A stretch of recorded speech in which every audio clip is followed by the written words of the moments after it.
আল্লাহ তাআলা আসমানকে আসমানের জায়গায় রাখবেন, জমিনকে জমিনের জায়গায় রাখবেন। সূর্য তার নিজ গতিতে চলবে, চন্দ্র তার নিজ গতিতে চলবে। কুল কায়নাতকে আল্লাহ তাআলা সুন্দরভাবে সাজায় রাখবেন।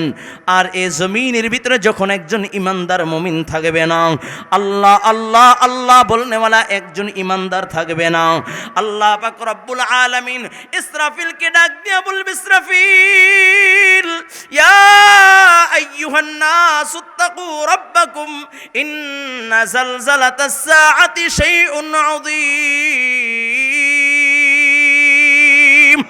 আল্লাহ তাআলা ইসরাফিলকে ডাক দিয়া বলবে, ইসরাফিল সিংহায় ফুঁক দিয়া দাও, সিংহায় ফুঁক দিয়া দাও। যেই জমিনকে, এই জমিনকে আমি আমার বান্দার জন্য সাজাইলাম, আমি আমার ইমানদার মুমিন বান্দার জন্য সাজাইলাম।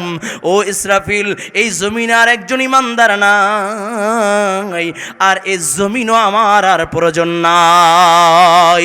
কবি বলে, ইসরাফিল আলাইহিস সালাতু ওয়াস সালাম যেই মাত্র সিংহায় ফুঁক দিয়ে দিবে, এত বিকট आवाज, এত বিকট आवाज, पहाड़ी फट जाएगी, जमीन पर जलजला होगा, मोहम्मद तख्त पर होगा, अदालत पर खुदा होगा।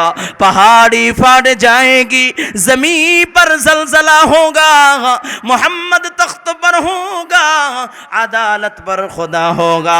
যেই মাত্র ইসরাফিল আলাইহিস সালাতু ওয়াস সালাম সিংহায় ফুঁক দিয়া দিবে, तमाम দুনিয়া তছনছ হয়ে যাবে, तमाम দুনিয়া লয় হয়ে যাবে।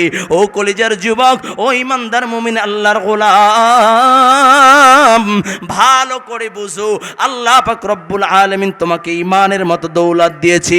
যতক্ষণ পর্যন্ত তুমি জমিনে থাকবা, আল্লাহ তাআলা আসমানকে আসমানের জায়গায় রাখবেন, জমিনকে জমিনের জায়গায় রাখবেন। চন্দ্র তার নিজ গতিতে চলবে, সূর্য তার নিজ গতিতে চলবে।